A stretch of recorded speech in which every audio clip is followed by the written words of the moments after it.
ಶಿವರುವ ಕರ್ಕಶವಾದಂತಹ ಧ್ವನಿಯೊಂದು ಕೇಳಿಸ್ತಾ ಉಂಟು. ಭಯವಾಗ್ತಾ ಉಂಟು ಸ್ವಾಮಿ. ಈ ಸಂದರ್ಭದಲ್ಲಿ ಲಕ್ಷ್ಮಣನ ಸಹ ಕಾಣ್ತಾ ಇಲ್ಲ. ರಕ್ಕಸನ್ನು ಕಂಡುತ್ತೆ ಎಂದಾದ್ರೆ ಭಯಗೊಳ್ಳುವುದು ಸ್ವಾಮಿ. ಭಯಪಡಬೇಡ,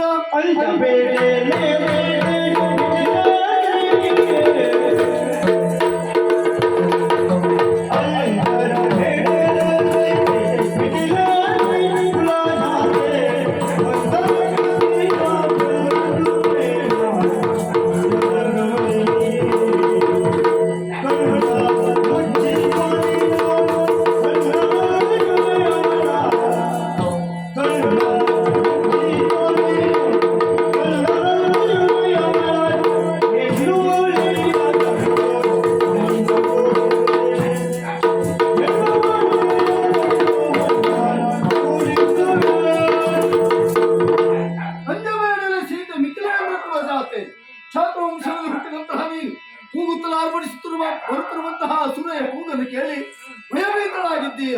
ನಿನ್ನ ಭಯವನ್ನು ದೂರ ಮಾಡು, ಚಿಂತೆಲತೆಯನ್ನು ಕಿತ್ತೋಗೆ. ನಿನಗೆ ಹೆದರಿಕೆ ಆಗ್ತದೆ ಅಂತ ಒಂದು ಕೆಲಸ ಮಾಡು. ನಿನ್ನ ಕಣ್ಣುಗಳ ಎರಡನ್ನು ಮುಚ್ಚಿಕೋ. ಕೂಗುತ್ತಲಾರ್ಪಡಿಸುತ್ತಿರುವ ಬರುತ್ತಿರುವಂತಹ ಆಕೆಯನ್ನು ಕಂಡ್ರೆ ನೀನು ಭಯಭೀತಳಾಗ್ತೀಯ. ಹಾಗಾಗಿ ಆ ಕೂಗುತ್ತಲಾರ್ಪಡಿಸುತ್ತಾ ಬರುತ್ತಿರುವಂತಹ ಅವಳೊಬ್ಬಳು ಹೆಣ್ಣು ಮೌಳಿ. ಆ ಸುರೆಯನ್ನು ಒಂದೇ ಒಂದು ಶರದಿಂದ ಕೊಂದು ಬಣ್ಣಗೂಡಿಸ್ತೇನೆ.